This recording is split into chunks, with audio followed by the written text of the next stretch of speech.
മലപ്പുറത്ത് സ്വകാര്യ ബസ് ഡ്രൈവറിൽ നിന്നും MDMA പിടികൂടി. കാൽനട യാത്രക്കാരായ 2 സ്ത്രീകളെ ഇടിച്ച ശേഷം നിർത്താതെ പോയ ബസ് ഡ്രൈവറിൽ നിന്നാണ് MDMA പിടികൂടിയത്.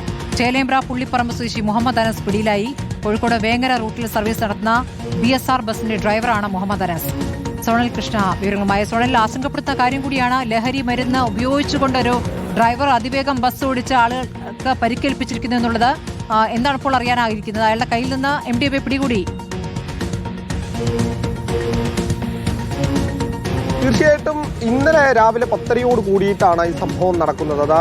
ബസ്സിൽ അപ്രതീക്ഷിതമായിട്ടാണ് ഈ 2 യാത്രക്കാരുടെ ദേഹത്തേക്ക് ബസ് ഇടിക്കുന്നത്. പക്ഷേ ഭാഗ്യവശാൽ അവർ കൂടുതൽ പരിക്കുകളില്ലാതെ രക്ഷപ്പെടുന്ന സാഹചര്യമാണ് ഉണ്ടായിട്ടുള്ളത്. ഹൈലൈറ്റ് മാളിന് തൊട്ടടുത്ത് വെച്ചാണ് ഈ സംഭവം നടക്കുന്നത്. ഉടൻ തന്നെ ഇത് ശ്രദ്ധയിൽപ്പെട്ട പരിസരവാസികൾ തിരുവനങ്ങാടി പോലീസിൽ ഉൾപ്പെടെ ഈ വിവരം അറിയിക്കുന്ന സാഹചര്യം ഉണ്ടായി. അങ്ങനെയാണ് പോലീസ് ഈ ബസ് ട്രേസ് ചെയ്ത് ആളെ കയറ്റാൻ വേണ്ടി നിർത്തിയ സമയത്ത് ഈ ബസ്സിൽ ഡ്രൈവറെ പിടികൂടുന്ന സാഹചര്യം ഉണ്ടായത്. പക്ഷേ പോലീസ് ആദ്യഘട്ടത്തിൽ ചോദ്യം ചെയ്തപ്പോൾ ഇയാൾ ഒഴിഞ്ഞു മാറുന്ന സാഹചര്യമാണ് ഉണ്ടായത്. പിന്നീട് പോലീസിന് ചില സംശയങ്ങൾ തോന്നിയതിന്റെ അടിസ്ഥാനത്തിൽ വിശദമായിട്ടുള്ള പരിശോധന നടത്തിയപ്പോഴാണ് ഇയാളിൽ നിന്ന് 0.12 ഗ്രാം MDMA പിടികൂടുന്ന സാഹചര്യം ഉണ്ടായത്. വളരെ ഗൗരവമേറിയ വിഷയമാണ് എന്നുള്ളത് കണക്കിലെടുത്തുകൊണ്ട് പോലീസ് ഉടൻ തന്നെ ഇയാളെ അറസ്റ്റ് ചെയ്യുന്ന സാഹചര്യമാണ് ഉണ്ടായിട്ടുള്ളത്. എന്തായാലും ഒരു ബസ് ഡ്രൈവർ ഇത്തരത്തിൽ ലഹരിയൊക്കെ കൈവശം വെച്ചിട്ട് ഈ ബസ് ഓടിച്ചു പോവുക, ഒരുപാട് പേരുടെ ജീവൻ അയാളുടെ കയ്യിലാണ് എന്നുള്ള കാര്യം പോലും അവഗണിച്ചുകൊണ്ടാണ് അയാൾ ഇത്തരം പ്രവൃത്തി നടത്തിയിട്ടുള്ളത്. എന്തായാലും ഈ വിഷയം വളരെ ഗൗരവത്തോടെയാണ് എടുത്തിട്ടുള്ളത്. സമീപ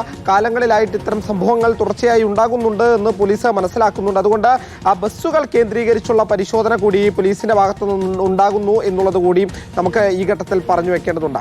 ശരി, സോണൽ കൃഷ്ണയാണ് വിവരങ്ങൾ നൽകിയത്.